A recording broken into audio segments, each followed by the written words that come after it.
Вчера в Пирогов 9 вечерта едно момче беше паднало с тротинетка.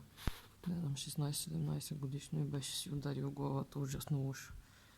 И беше целия в рани, кръв и много страшно. Просто изтъклени очи, си речи, че го боли, от устата му тъче кръв и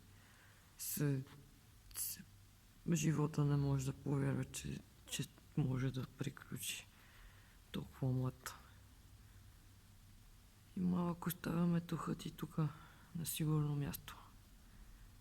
Ти ще се възродиш след всичката болка да се събереш пак целия. Тук има добри лица на икони да те гледат и да се молят за духа ти.